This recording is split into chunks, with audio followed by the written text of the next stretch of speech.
कच्छच्या सीमेवर 3 पाकिस्तानी ड्रोन पाडण्यात आले। आपण बघतोय पाकिस्तानकडून ड्रोन हल्ले सुरूच आहेत, मात्र सर्व ड्रोन हाणून पाडले जात आहेत। पाकिस्तानी ड्रोन हल्ल्याचा प्रयत्न हाणून पाडलेला आहे। कच्छच्या या सीमा भागामध्ये 3 ड्रोन पाडण्यात आले। सर क्रीक भागातही पाकिस्तानी ड्रोन पाडण्यात आलेले आहेत। तर कालपासूनच हे जोरदार हल्ले सुरू झालेले आहेत। भारताच्या पश्चिम सीमेवर अलर्ट घोषित करण्यात आलेला आहे। संपूर्ण यंत्रणा ही सज्ज आहे।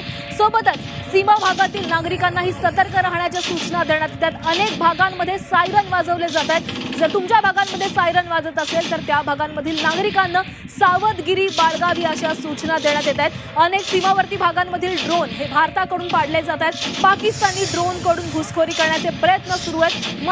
मात्र भारताची जी डिफेन्स सिस्टीम आहे S-400 ही मजबूत आहे आणि ही सिस्टीम जी आहे ती पाकिस्तानचे सर्व ड्रोन आणि क्षेपणास्त्र हाणून पाडतीये। कच्छच्या सीमेवर देखील 3 ड्रोन पाडून टाकण्यात आले। पाकिस्तानी ड्रोन हल्ल्याचा प्रयत्न हाणून पाडण्यात आलेला आहे। आपण आता जी सर्वात मोठी बातमी बघतोय, सर क्रीक भागातही पाकिस्तानी ड्रोन पाडण्यात आले।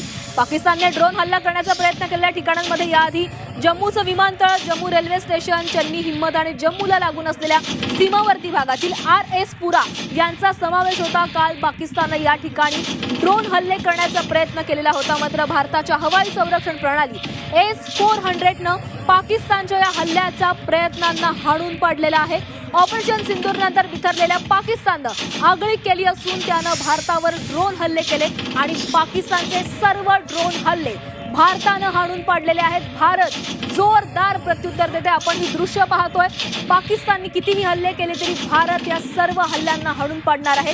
भारताची संरक्षण यंत्रणा ही मजबूत आहे। भारताकडून जल, थल, आकाश या सर्व ठिकाणांहून पाकिस्तानवर हल्ले केले जात आहेत। पाकिस्तानला बेचिराख केले जात आहे, तरीही मात्र पाकिस्तानची ही आगळीक सुरूच आहे।